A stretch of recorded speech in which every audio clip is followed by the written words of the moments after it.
আল্লাহ রাসূল সাল্লাল্লাহু আলাইহি ওয়াসাল্লাম একবার সাহাবাদেরকে নিয়ে বসে আছেন, যেখানে মেহেজান নামক একজন সাহাবী বসা ছিলেন। তিনি কাঠের কাজ করতেছিলেন, কাঠ কাটতেছিলেন, এরকম কাজ করতেছিলেন। তো সলাতের ওয়াক্ত হয়ে গেছে। তো আল্লাহ রাসূল সাল্লাল্লাহু আলাইহি ওয়াসাল্লাম এবং তার অন্যান্য সাহাবারা চলে গেছে সলাত আদায় করার জন্য। আল্লাহ রাসূল সাল্লাল্লাহু আলাইহি ওয়াসাল্লাম সলাত আদায় করে আবার চলে আসলেন। এসে দেখলেন মেহেজান ওই সাহাবী অনেক কি করতেছেন, কাঠ কাটতেছেন। তখন আল্লাহ রাসূল সাল্লাল্লাহু আলাইহি ওয়াসাল্লাম বলছেন, মা মানাকা আন তুসাল্লিমা আন নাস, তোমাকে কিসে বাধা দিয়েছে আমাদের সাথে সলাত আদায় করতে, আমাদের মানুষদের সাথে সলাত আদায় করতে তোমাকে কিসে বাধা দিয়েছে? আলাস্তু বিরাজুলিন মুসলিম, আল্লাহ রাসূল সাল্লাল্লাহু আলাইহি ওয়াসাল্লাম বলছেন, তুমি কি মুসলিম নও? আল্লাহ রাসূল সাল্লাল্লাহু আলাইহি ওয়াসাল্লাম এইভাবে বললেন, তুমি কি মুসলিম নও? তার মানে মুসলিম হতে চাইলেও কি করতে হবে? সলাত থাকতে হবে। আল্লাহ রাসূল সাল্লাল্লাহু আলাইহি ওয়াসাল্লাম এইভাবে জানেন। যদিও হাদিসের পরের অংশে সে বলছে যে আমি সলাত আদায় করে নিয়েছি, আমি বাসায় সলাত আদায় করে নিয়েছি। কাজের কারণে এরকম একটা অবস্থায় ছিল যে সে জামাতে যেতে পারেনি। পরে আল্লাহ রাসূল সাল্লাল্লাহু আলাইহি ওয়াসাল্লামকে বলছে যে আমি বাসায় সলাত আদায় করে নিয়েছি, কিন্তু আল্লাহ রাসূল মনে করছে সে সলাত আদায় করেনি।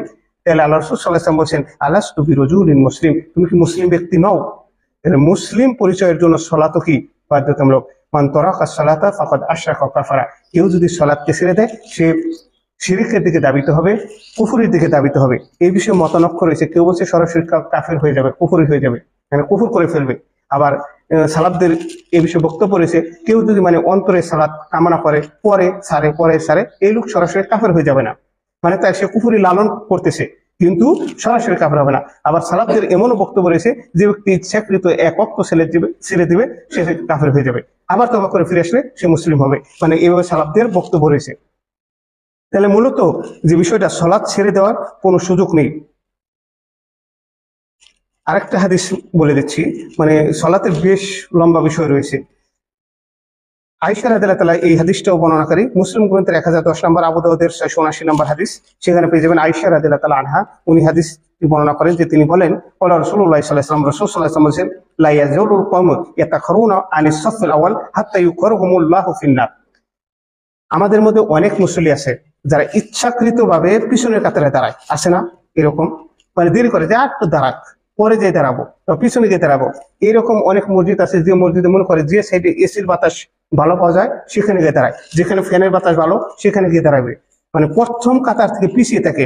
লা ইয়াজালুল কওমু ইয়াতাখারুনা আনিস সাফিল আউয়াল, আল্লাহ রাসূল বলছেন যে প্রথম কাতার থেকে পিছিয়ে থাকে এইরকম ব্যক্তির কথা বলছে। হাত্তা ইউখারহুমুল্লাহু ফিন্নার, আল্লাহ তাআলা অতঃপর তাকে জাহান্নামে নিক্ষেপ করবেন। বলেন তো, লোকটা সালাত আদায় করছে না করে নাই? সে পিছনে পড়ুক, দ্বিতীয় কাতার তৃতীয় কাতার পড়ুক, ইচ্ছাকৃতভাবে প্রথম কাতারে আসে নাই, ঠিক আছে, কিন্তু সে সালাত কিন্তু আদায় করছে, তাকে কোথায় নিক্ষেপ করবেন? জাহান্নামে নিক্ষেপ করবেন। তাহলে যে সালাত আদায় করেও শুধুমাত্র অন্তরের কারণে সে কি করতেছে? জাহান্নামে যাচ্ছে। আর যে সালাত আদায় করে না, তার বিষয়ে বলার প্রয়োজন আছে? তার অপরাধ কতটুকু বলার প্রয়োজন আছে? সালাত আদায় করে যদি জাহান্নামে যেতে হয়, এই শুধু অপরাধ কি? সে ইচ্ছাকৃতভাবে প্রথম কাতার থেকে পিছিয়ে থেকেছে, সুযোগ ছিল, প্রথম কাতার আসে নাই। তার এটা বুঝে নেন না যে দ্বিতীয় কাতার তৃতীয় কাতারে যারা দাঁড়ায় তারা জাহান্নামে চলে যাবে, না, বিষয়টা এরকম নয়। আপনার সুযোগ ছিল, আপনি এসে প্রথম কাতারে আসার সুযোগ ছিল, আপনি আসেন নাই। এইরকম যদি অন্তরে মন মানসিকতা থাকে, তাহলে তার জন্য এটা ইচ্ছাকৃত ভাবে যে আপনি ঠিক মতো এই সালাতে রওনা দিচ্ছেন, এসে দেখছেন প্রথম কাতার পূর্ণ হয়ে গেছে, আপনাকে অবশ্যই দ্বিতীয় কাতারে পড়তে হবে। আপনার জন্য এই মাসালা না। মাসালা হচ্ছে যে ব্যক্তি ইচ্ছাকৃত বাড়ি থেকে বের হয়, সুযোগ আছে, সময় আছে, সে বের হতে চায় না, যে দাঁড়া কাকামাত যাক, একটু শুরু হোক, তারপর গিয়ে দাঁড়াই, পিছনে গিয়ে দাঁড়াই। ক্রিকেট খেলা চলতেছে, লাস্টে 1 ওভার বাকি আছে, এই 1 ওভার শেষেই সালাতটা ধরতে পারবো। যদি এরকম নিয়ত থাকে যে আগে 1 ওভার শেষ হোক, পরে জেনে সালাতে করি, এর জন্য হইতেছে এই মাসালা। ফুটবল খেলা দেখতেছে, অথচ 2 মিনিট 3 মিনিট বাকি আছে, এইদিকে সালাতের সময় দাঁড়িয়ে গেছে, সে কি করতেছে যে আর 2-3 মিনিট পরেই যাই, তাহলে তার জন্য এই ফতোয়া। আমাদেরকে নিয়তকে পরিশুদ্ধ করতে হবে। সময় শেষ হয়ে গেছে। সূরা আল মুদাসসির, সেখানে আল্লাহ তাআলা বলছেন, ফি জান্নাতি ইয়াতাসাআলুন আনিল মুজরিমিন, যে যারা জান্নাতি তারা জাহান্নামীদেরকে জিজ্ঞাসা করবে গিয়ে যে কি অপরাধে তোমাদেরকে জাহান্নামে নিয়ে আসালো। আর 5 মিনিটের মধ্যে শেষ করে দিচ্ছি, একটু 5টা মিনিট। যে কি কারণে, মা সালাকাকুম ফিস সাকর, কি কারণে তোমরা এই জাহান্নামে আসলে? তোমাদের এমন কি অপরাধ ছিল যে অপরাধের কারণে আজকে তোমরা জাহান্নামে? জান্নাতীরা জিজ্ঞাসা করবে যে তোমাদের অপরাধটা কি, কি অপরাধে তোমরা জাহান্নামে আসছো? তখন তারা বলবো, ক্বালু লাম নাকু মিনাল মুসাল্লিন, যে আমরা সলাত আদায় করতাম না। 1 নম্বর কি অপরাধ বলবে? আমরা সলাত আদায় করতাম না, এটাই হচ্ছে অপরাধ। এই অপরাধের কারণে সেই দিন প্রথম অপরাধ, যদি তারপরে বলছি মিসকিনদেরকে খাদ্য প্রদান করতাম না, প্রথম অপরাধ হইতেছে সলাত আদায় করতাম না। তাহলে সলাত আমাদের ত্যাগ করার কোনো সুযোগ নেই, এটা হইতেছে একটা বিষয়। কিন্তু এই সলাত আদায় করতে গিয়ে সলাতকে আমরা সুন্দরভাবে আদায় করি না। অনেকে সলাত আদায় করে কিন্তু সুন্দরভাবে আদায় করে না, এদের অবস্থাটাও একই ধরনের। একটা হাদিস নিয়ে নেন, সহিহ বুখারী 757 নম্বর হাদিস।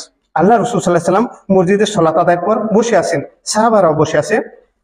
তো আবু হুরায়রা রাদিয়াল্লাহু তাআলা ওই সময় উপস্থিত। আবু হুরায়রা রাদিয়াল্লাহু তাআলা বলতেছেন, আল্লাহ রাসূল সাল্লাল্লাহু আলাইহি ওয়াসাল্লাম সালাত আদায়ের পর আমাদের দিকে মুখ করে বসে আছেন। তো একটা লোক আসলো, এসে 2 রাকাত সালাত আদায় করলো।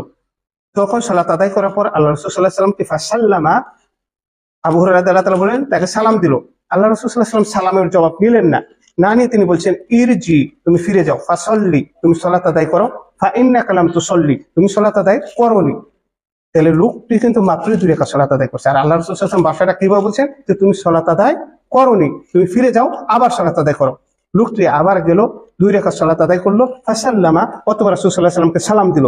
আল্লাহ রাসূল সাল্লাল্লাহু আলাইহি ওয়াসাল্লাম বলছেন ইরজি, তুমি ফিরে যাও, ফাসাল্লি, তুমি সালাত আদায় করো, ফা ইন্নাকা লাম তুসাল্লি, তুমি সালাত আদায় করোনি। লোকটি আবার গেল, আবার 2 রাকাত সালাত আদায় করলো, করে ফাসাল্লামা, আল্লাহ রাসূল সাল্লাল্লাহু আলাইহি ওয়াসাল্লামকে আবার সালাম দিল। আল্লাহ রাসূল সাল্লাল্লাহু আলাইহি ওয়াসাল্লাম বলছেন ইরজি, তুমি ফিরে যাও, ফাসাল্লি, তুমি সালাত আদায় করো, ফা ইন্নাকা লাম তুসাল্লি, তুমি সালাত আদায় করোনি। অথচ লোকটি 3 বার সালাত আদায় করেছে। তার মানে সালাত আদায় করলেও অনেকের সালাত হয় না। তাহলে সালাত আদায় করলেই হবে না, সুন্দর করে রাসূল সাল্লাল্লাহু আলাইহি ওয়াসাল্লাম যেভাবে বলেছেন, তখন ওই লোকটি বলছে যে আল্লাহি, আল্লাহর কসম, এর চাইতে ভালো সালাত আদায় করতে পারিনি। কতবার আল্লাহ রাসূল সাল্লাল্লাহু আলাইহি ওয়াসাল্লাম তাকে সালাত শিক্ষা দিলেন। এই হাদিসটা আপনি পেয়ে যাবেন সহিহ বুখারী 757, পুরো অনুবাদ দেখলেই পেয়ে যাবেন। তারপর হুযায়ফা রাদিয়াল্লাহু তাআলা ঠিক একই বক্তব্য। একদিন হুযায়ফা রাদিয়াল্লাহু তাআলা উনি তখন ইমামতি করে মুসল্লিদের দিকে মুখ করে বসে আছেন। একটা লোক